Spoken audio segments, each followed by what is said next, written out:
চাচা আন্না সেরাটা কই? আমার সেরা তো আছে, কি হচ্ছে আমার সেরা? কি করছে এটা পরে বাবু নাকি আন্না সেরাটা ডাক দিন। হ্যাঁ মে তুমি ফোন দা। হ আব্বা কি হইছে কও? কি রে এলা তোরা ডায়ার এলার কি কোন ক্ষতিমতি কস?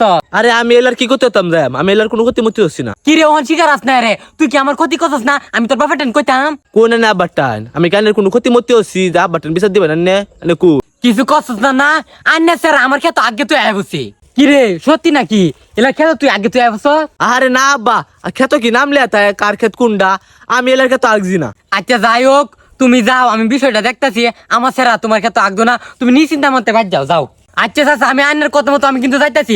নেক্সট টাইম যদি দেখছি আন্না স্যার আমার খেত আগদো গেছে, উপায়টা কিন্তু নাই, আমি কই দিলাম। কিরে তোরা আমি কয়দিন কইয়াম যে মানতের খেত না আগ দে, তো বউকে মানতের খেত আগস। মানুষের ক্ষেত আগদার মধ্যে কই আঁকতাম বাচ্চা একটা বালা লেপিনো নাইগা, যা একটা লেপি না আছে এটা বাঙি সাঙ্গে দুপাত আছে। আচ্ছা যাই হোক, তুই চিন্তা করিস না, এ বাঙ্গালে পিন্ডা ঠিক করে দেম না, তবুও মানতের খেত কে আগিস না। মানছে খালি বিচার লইয়া মানতের খেত কে আগে তুই এবার কোন দেশে যে বসবাস করি আল্লাহ জানে, মানুষের ক্ষেত আগলেও বাইর বিচার লই আই।